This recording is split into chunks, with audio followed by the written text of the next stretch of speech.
Malaysian Prime Minister Anwar Ibrahim calling on ASEAN to balance cooperation with both the US and China for the benefit of the entire region as he wraps up the 46th ASEAN Summit and related summits.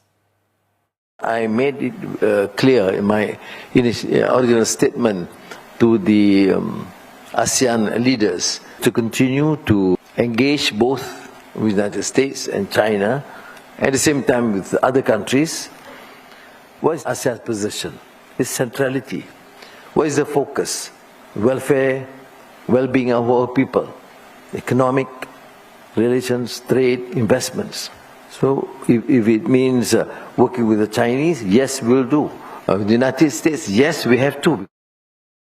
Terima kasih, maraming salamat, kamka, sesek, nandri, lagi apa? Arigatou gozaimasu. The Malaysian leader lauding progress made as unprecedented at the inaugural ASEAN-GCC-China summit earlier. Mr. Anwar expressed hope for a more connected and resilient future and described the meeting as a landmark moment in international cooperation. While Chinese Premier Li Qiang emphasized that the Asian giant is ready to work with ASEAN and Gulf countries to tackle new challenges. And more, CNA's Melissa Goh joins us live from Kuala Lumpur. Melissa, PM Anwar calling progress unprecedented. What sort of progress have we seen from this summit and related summits that earns that level of praise from Malaysia's Prime Minister? Well, indeed, Prime Minister Anwar Ibrahim, having chaired the 46th ASEAN Summit yesterday and the ASEAN-GCC Summit today, followed by the first Trilateral ASEAN-GCC and China Summit, was impressed, he said, with the level of optimism and renewed confidence showed by ASEAN countries and its partners from GCC, the Gulf states, and China. It is unprecedented, he said, and largely because the world is in a different place right now with intense and fluid geo-economic uncertainties and the supply chain disruption hurting economies worldwide. Now, the people of ASEAN are anxious. What's going to happen after the 90 days pause ends? Whether the sweeping tariffs will hit them. Now, ASEAN countries are slapped with some of the highest tariffs ranging from 10 to 49%. Mr. Anwar, as ASEAN chair, was quick to assure the grouping that we are in this together and will face it by forging a united front, even though individual countries are now negotiating bilaterally with the United States. And that's okay, he said,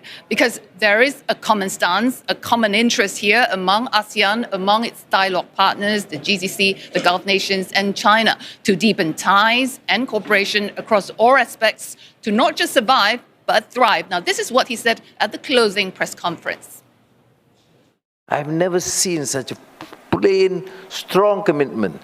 There's no choice. There's we must take whatever is necessary. FTAs, of course, GCC, FTA with EU, economic, intra-ASEAN trade, everybody admit something more to be done, more concrete. So by October, we want to see results. So we will have to protect the turf of 650 or 660 million people. Of course, tariffs and the expanding the intra-ASEAN or inter-regional trade are not the only things ASEAN meetings focus on. The leaders also deliberated on the Myanmar issue. There was a separate statement by the grouping, even calling to extend the nationwide ceasefire in Myanmar in order for the humanitarian aid to reach all the quick victims, and called on the military junta to implement the 5-point consensus in its entirety and engage with all the stakeholders. Of course, that's still a work in progress. Now, apart from that, ASEAN also touched on the South China Sea, the need to ensure early conclusion of an effective code of conduct. Of course, the devil is always in the details. I spoke with the Philippines Foreign Secretary, and he said that he hopes to see the COC being concluded next year when Philippines officially takes over ASEAN chairmanship. Now, lastly is, of course, Timor-Leste. ASEAN has reached a consensus finally to welcome Timor-Leste as the 11th member of ASEAN in the October summit, subjected to a couple of technicality that needs to be met now, ending the 14-year wait for Timor-Leste. All right, Melissa, thanks for reminding us that there's much more than just tariffs on ASEAN's plate right now. But of course, tariffs front of mind for so many trade-reliant economies within ASEAN. So we've got all these summits that have looked at various issues, which you have pointed out, including Myanmar and the South China Sea. But now you have the ASEAN-GCC-China Economic Forum. Now, this is separate from the summit that took place earlier today. This focuses on the economy. What can we expect out of this ASEAN-GCC-China Economic Forum? Well, it is a huge turnout tonight at the summit, not just leaders from the ASEAN Summit, the GCC, the China Summit, but also captains of industry, heads of state-owned enterprises from across ASEAN, the Middle East, and China. The global economy is slowing down, and everyone here, in a way, feels that they are in the same boat. But ASEAN, China, and GCC Gulf states combined, it's a huge market.